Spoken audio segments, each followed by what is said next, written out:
it depends on what you want to tackle. Do you want to tackle the unintended oversharing within your team, within your organization, between your partners, or anyone in the world?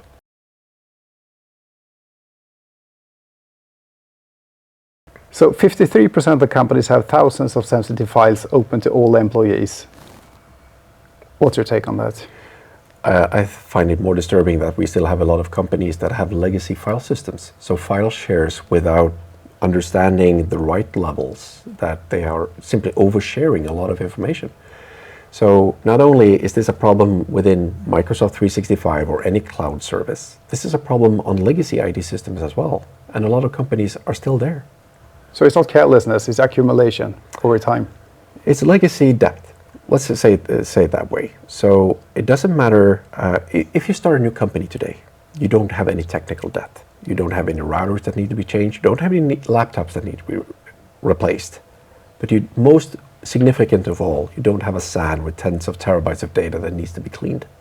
And I think that's one of the pivotal things to take here. So organizational wide links, anonymous links, stale guests, ownerless teams. One of my cases that I discovered was that one employee, this was all legitimate, there was no shady stuff going on, but he had customer data, documentations for his customer. He put them in his own OneDrive for Business, and he shared the link to the customer. And they used those links actively even after he left the company.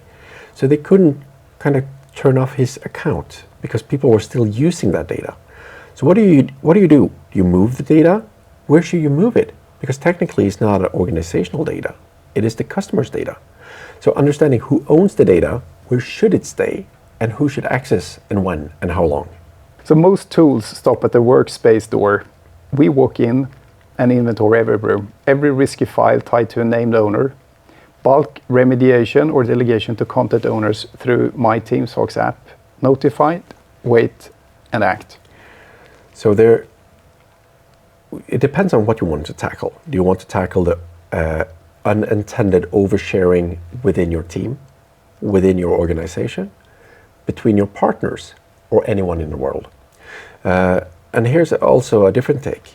You might have third-party application that listens into them. We know that there are applications that you might attach to your tenant that can read all OneDrive data just because they need to do some changes or transcribe MP3 files.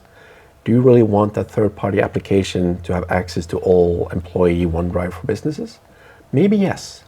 But do you check every month the stock market that company had not been sold? That all of a sudden haven't become to a government-owned subsidiary company? So understanding that not only are you sharing internally, externally, but also inviting third-party companies into your data. So realizing sharing and rights level, it's a really hard thing to kind of get a full overview of. So native tools offer limited features. TeamsFox gives you real control.